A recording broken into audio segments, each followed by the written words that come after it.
स्वागत है आप सभी का सीएनबीसी आवाज पर। आप देख रहे हैं खिलाड़ी नंबर 1। बुधवार का सत्र और भारतीय बाजारों में अच्छी खासी तेजी बनी हुई है। निफ्टी और निफ्टी बैंक दोनों आपकी स्क्रीन पर पहले लेकर आएंगे। निफ्टी तो इस समय डे हाई पर है, इनफैक्ट 23,440 कुछ ही देर पहले उन लेवल्स को हमने छुआ, उसी के आसपास, वहां से 2 पॉइंट ही दूर इस समय ट्रेड बनता दिखाई दे रहा है, पूरे 175 अंकों का इजाफा। अब आइए आप निफ्टी बैंक की चाल पर, तो यहाँ पर भी जोरदार तेजी बनती दिखाई दी है। अब लगभग 500 अंकों की बढ़त पर इंडेक्स ट्रेड कर रहा है और सिर्फ 30 पॉइंट दूर है आज के डे हाई से, जो करीब 50,233 के आसपास का था, यानी कि मोमेंटम अच्छा खासा खरीदारी की तरफ बैठा है। अब मिड और स्मॉल कैप इंडाइसेस का भी हाल अगर आप देखिएगा तो वहां पर भी जोर है तेजी का ही, लगभग 1% का इजाफा मिड कैप इंडेक्स दिखा रहा है और स्मॉल कैप्स का भी पार्टिसिपेशन है, इसीलिए जो एडवांस डिक्लाइन रेशियो है वो अच्छी खासी बढ़त पर कारोबार करता हुआ। तो जिस दिन 1% आपके मिड और स्मॉल कैप इंडाइसेस भागे हैं तो एडवांस डिक्लाइन रेशियो ऐसा तो दिखेगा ही।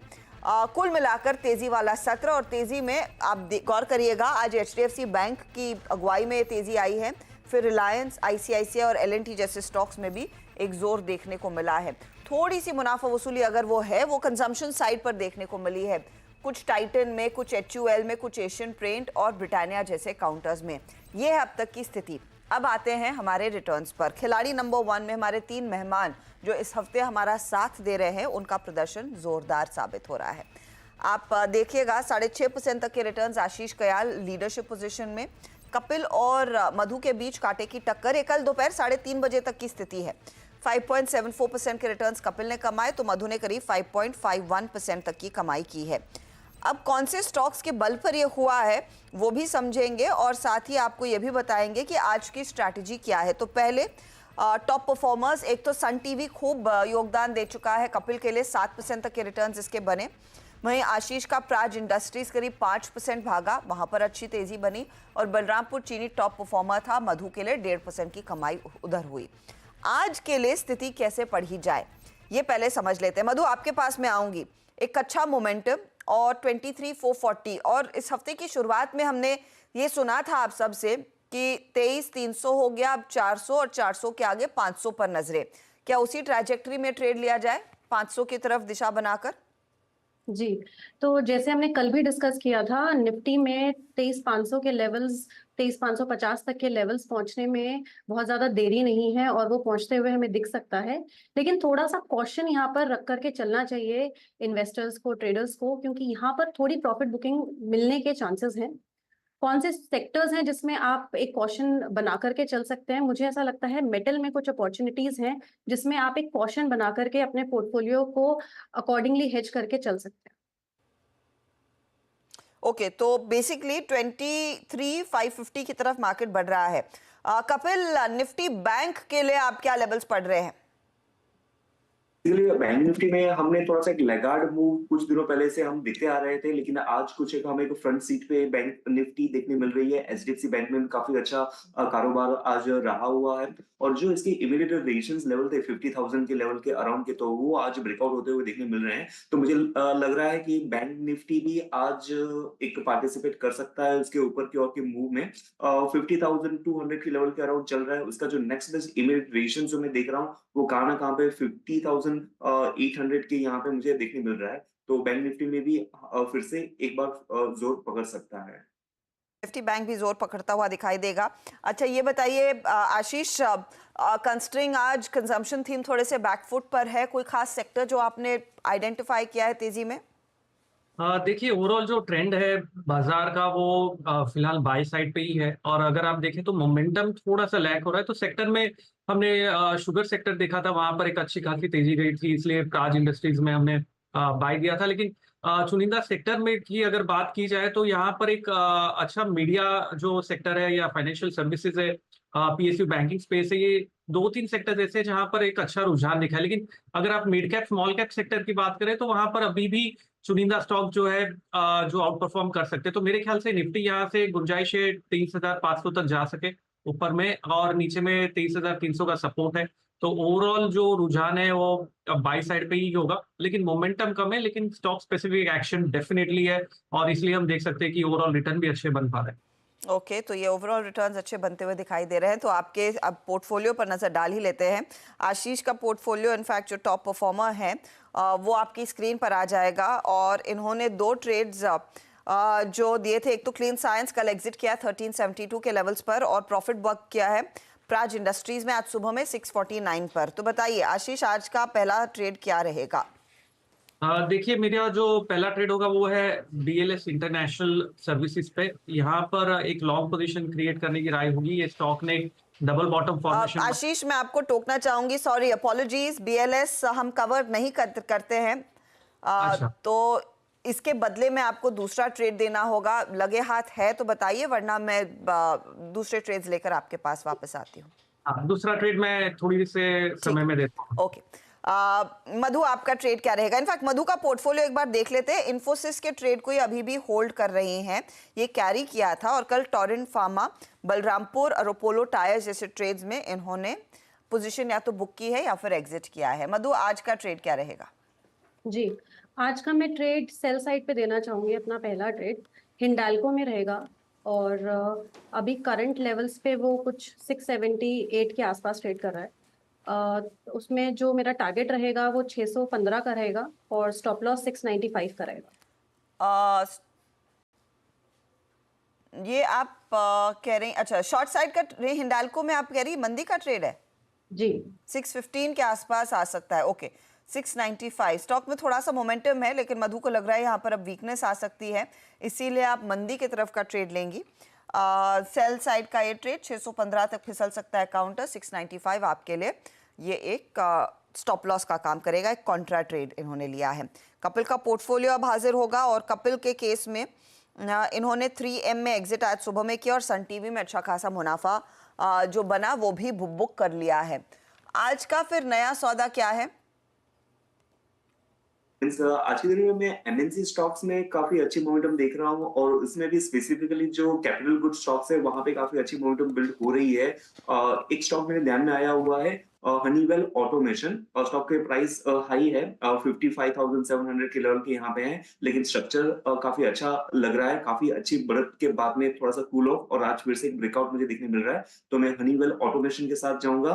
55,750 के लेवल पे जो करंट लेवल है वहां पे बाय का व्यू बनता है। स्टॉप लॉस इसका कहाँ पे 54,000 का बनेगा और ऊपर की जो अपसाइड पोटेंशियल है वो एक 64,000 की हमें आते हुए देखने मिल सकती है। 64,000 की तरफ बढ़ता हुआ ये काउंटर। अच्छा, ये ट्रेड बुक्स में देखने के लिए तो अच्छा है, लेकिन कंसिडरिंग वॉल्यूम सिर्फ 9,000 शेयरों का होता है, क्या रिटेल पार्टिसिपेट कर पाता है कपिल इसमें? जी, जब भी यानी क्वांटिटी बहुत काफी बड़ी होती है तो ऑफ कोर्स एक दिक्कत आती है, लेकिन जब ये रिटेल पार्टिसिपेट इसमें ट्रेड करता है तो 9,000 का ऑलरेडी वॉल्यूम हुआ है, तो retail participant normally 5 stock 10 stock वैसे ही उनका ट्रेड होता है, तो वो इजीली यहाँ पे मींस 5 ट्रेड्स 10 ट्रेड्स एग्जीक्यूट करने के लिए यहाँ पे इतनी दिक्कत नहीं बनती है। और 5-10 ट्रेड में तो आपकी अच्छी कमाई हो भी जाती है। ऐसा नहीं है कि इसमें आपको बड़ी क्वांटम में स्टॉक लेना है। तो 64,000 की तरफ बढ़ता हुआ हनीवेल ऑटोमेशन बाय साइड का ट्रेड 54,000 आपके लिए स्टॉप लॉस का काम करेगा। आशीष, बताइए आपका ट्रेड अब क्या रहेगा? मेरा ट्रेड जो रहेगा वो है नैम इंडिया पे, recon life India asset management पे। यहाँ पर एक अच्छा खासा मूव आता हुआ नजर आ रहा है। स्टॉक ब्रेकआउट की कगार पर है और काफी स्ट्रॉन्ग बुलिश कैंडल फॉर्मेशन किया है इसने। यहाँ पर गुंजाइश है कि एक ऊपर के वेव की शुरुआत हो सकती है, तो लॉन्ग पोजीशन यहाँ क्रिएट की जा सकती है। टारगेट है 700 का और स्टॉप लॉस लगाना होगा 610 का। 610 के आसपास का स्टॉप लॉस और टारगेट 700 के आसपास का आप रखें। ये फिलहाल निपॉन इंडिया लाइफ इंडिया पर एक व्यू। अच्छा, एक स्टॉक का कपिल, मैं उस पर आपकी राय लेना चाह रही थी। सन टीवी कंसिडरिंग एक परफॉर्मर है, आज आपने यहाँ पर प्रॉफिट बुक किया, लेकिन हमारे दर्शक जो आपको फॉलो कर रहे हैं, अगर उनके पास ये स्टॉक है उनको क्या होल्ड करना चाहिए? आज 4.5% की तेजी, 52 हफ्तों के हाईस पर है स्टॉक।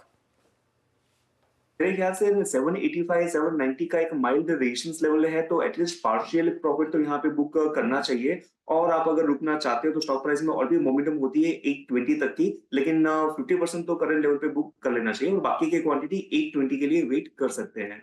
तो अगर आपके पास वो ट्रेड है तो पार्शियल प्रॉफिट बुक करें और फिर आप बाकी जो ट्रेड है उसको राइड कर सकते हैं, लेकिन मोमेंटम आगे जारी रहने के अनुमान यहाँ पर साफ बनते दिखाई दे रहे हैं। एक एक ट्रेड आ चुका है, एक एक ट्रेड आगे हमारे जानकार अगर दे पाएंगे तो उस पर बातचीत होगी। लेकिन टाटा मोटर्स का स्टॉक आपकी स्क्रीन पर लेकर आएंगे। टाटा मोटर्स में कल दोपहर को याद होगा आपको, हम फ्लैश भी कर रहे थे कि कंपनी ने इनफैक्ट एक इन्वेस्टर मीट की और उसमें से ईवी का बिजनेस किस तरह से ग्रो करेगा, पैसेंजर व्हीकल के बिजनेस को लेकर क्या तैयारी है, डेट को लेकर क्या तैयारी है, कितना वो कम होता दिखाई देगा, इस सब पर कुछ डिटेल्स आए थे इन्वेस्टर प्रेजेंटेशन में। अब उसके बाद कई सारे ब्रोकरेजेस रिपोर्ट्स आए हैं क्योंकि कंपनी ने, बट ऑफ कोर्स वो प्रेजेंटेशन एक इन्वेस्टर मीट में पेश की थी। यतिन हमारे साथ है बताने के लिए कि ब्रोकर्स क्या सोच रहे हैं उस प्रेजेंटेशन को पढ़कर, किस तरह के टारगेट्स आ रहे हैं। यतिन बताइए। तो सबसे पहले अगर हम बात करें ब्रोकरेजेस को, तो जेफरीज की यहाँ बाय कॉल है 1250 के टारगेट के साथ, और मॉर्गन स्टैनली भी यहाँ इक्वल वेट है 1100 के टारगेट के साथ। तो करंट मार्केट प्राइस से ब्रोकरेजेस को अपडेट तो दिखती है, लेकिन जहाँ तक कि एनालिस्ट मीट का सवाल है, काफ़ी क्लियर है मामला कि जो मैनेजमेंट के टारगेट्स हैं जेएलआर को लेके काफ़ी एग्रेसिव हैं। अगले वित्त वर्ष तक शायद वो डेट फ्री भी हो जाए अंत तक। और डोमेस्टिक बिजनेस की बात करें तो मार्जिन्स और मार्केट शेयर के बारे में बात की है। पैसेंजर व्हीकल सेगमेंट में मार्केट शेयर 35% तक बढ़ सकता है, तो 35% की ग्रोथ एक्सपेक्ट कर रहे हैं वो अपने मार्केट शेयर में, और 20-25% की मार्केट शेयर टारगेट कर रहे हैं। इलेक्ट्रिक व्हीकल सेगमेंट में भी उनको लगता है कि मार्जिन्स अब डबल डिजिट में होना चाहिए, और काफ़ी शानदार तरीके से आपको कमर्शियल व्हीकल सेगमेंट भी पिकअप होता हुआ दिखाई पड़ सकता है। डीमर्जर की भी बात की सीवीज और पीवी व्हीकल में डोमेस्टिक कारोबार में, तो कहीं ना कहीं पैसेंजर व्हीकल्स हो, इलेक्ट्रिक व्हीकल्स हो या कमर्शियल व्हीकल्स हो, डोमेस्टिक कारोबार में मार्जिन एक्सपेंशन की बातें की हैं, मार्केट शेयर की बातें की हैं, और जेएलआर का आउटलुक तो बढ़िया है ही। तो शायद इसी वजह से आज स्टॉक में आप 1.5 से 2% की तेज़ी देख रहे हैं। ऑफ डेज आए हैं, लेकिन हाँ काफ़ी इंटरेस्ट यहाँ दिखाई पड़ रहा है एनालिस्ट मीट के बाद। काफ़ी इंटरेस्ट स्टॉक में एनालिस्ट मीट के बाद 1250 1100 के टारगेट्स के लिए एक अपॉर्चुनिटी बन रही है, ये फिलहाल जानकार ब्रोकर्स कह रहे हैं। शुक्रिया यतिन इस अपडेट के लिए। कोई ट्रेड दिख रहा है क्या आशीष इसमें 995 पर? हाँ बिल्कुल, अगर आप देखें तो टाटा मोटर्स एक बहुत ही बेहतरीन स्टॉक है। ओवरऑल मोमेंटम इस स्टॉक में काफी समय से बरकरार था, और ऑटो स्पेस अगर आप सेक्टर देखें तो सेक्टर भी काफी सपोर्टिव है। तो ओवरऑल ट्रेंड जो है इस स्टॉक में, मैं तो बाय साइड पे ही रहना चाहूंगा। यहाँ पर पूरा जो फॉल भी आया था वो भी रिकवर हो गया। आज के दिन में थोड़ी प्रॉफिट बुकिंग देखी गई है, लेकिन मेरे ख्याल से यहाँ पर स्टॉक में करीबन 1025 का लेवल देखा जा सकता है, और नीचे में जो आपको सपोर्ट की तरह काम करेगा वो 975 का है। तो कोई भी टिप यहाँ पर बाइंग अपॉर्चुनिटी 1025 शॉर्ट टर्म के लिए आज से, और अगर अपना टाइम फ्रेम आप इंक्रीज कर सकते हैं तो हमें ये स्टॉक करीबन 1200 लेवल्स के आसपास भी दिख सकता है। तो अगर आप 6 महीने के ऊपर अगर अपना टाइम होराइजन रखते हैं तो अच्छा मोमेंटम 20% के रिटर्न इसमें मिलने की गुंजाइश है। ओके, तो ये फिलहाल एक अपॉर्चुनिटी ट्रेड की क्लियरली बन रही है। अच्छा, इस बीच मधु ने एक और ट्रेड आइडेंटिफाई कर लिया है। मधु, हिंडाल्को के साथ नया क्या ट्रेड है?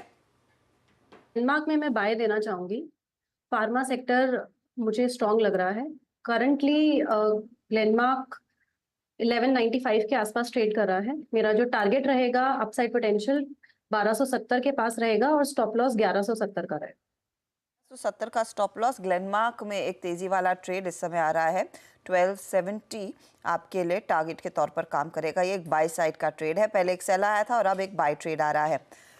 कपिल, हनीवेल के साथ दूसरा ट्रेड जोड़ेंगे या फिर दोपहर का इंतजार करना चाहते हैं? जी, मैं दोपहर का इंतजार करना चाहूंगा। ओके, आशीष आपका क्या इरादा है?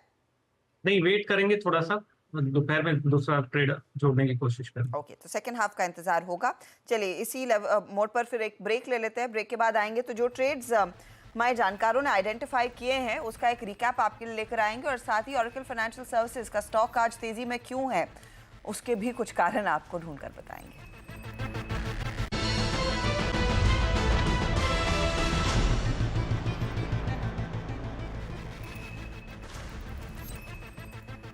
आज ऑरेकल फाइनेंशियल सर्विसेज के स्टॉक में जोरदार तेजी देखने को मिली, और इसके सीधे तार जुड़े हुए हैं यूएस में लिस्टेड ऑरेकल कॉर्पोरेशन से।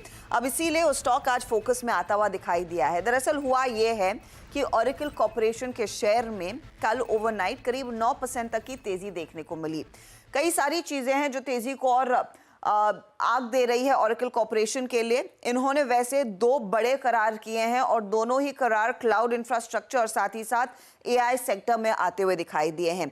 ओपन एआई और साथ ही साथ गूगल क्लाउड के साथ ये दो नए कॉन्ट्रैक्ट्स क्लियरली साइन होते हुए दिखाई दिए हैं, इसीलिए ये स्टॉक तेजी में रहा है। ओपन एआई की बात करें तो ओपन एआई के लिए cloud infrastructure capacity oracle corporation बढ़ाती हुई दिखाई देगी। कंपनी ने यह भी कहा है अपने कॉन कॉल में कि एआई मॉडल ट्रेनिंग के लिए कंपनी कई सारे बड़े डेटा सेंटर्स बना रही है, जिसमें कई सारी एनवीडिया की चिप्स का भी इस्तेमाल होगा। वैसे ध्यान रहे कि ऑरेकल क्लाउड इंफ्रा में एनवीडिया, गूगल जैसे बड़े क्लाइंट्स के साथ काम करती है। यही नहीं, इलॉन मस्क की जो कंपनी है XAI, वो भी कंपनी की एक बड़ी क्लाइंट में शामिल है। तो ये वो clearly open AI, chat GPT वाले प्लेटफॉर्म पर जो कंपनी काम कर रही है उसका उल्लेख हुआ। लेकिन गूगल के साथ कंपनी ने मल्टी क्लाउड करार किया है और सितंबर तक कंपनी कहती है कि ये जो करार है उसके चलते ऑरेकल डेटाबेस गूगल क्लाउड पर लाइव होता हुआ दिखाई देगा, यानी कि सितंबर तक कई सारी साइट्स वहां पर खुलती हुई दिखाई देंगी।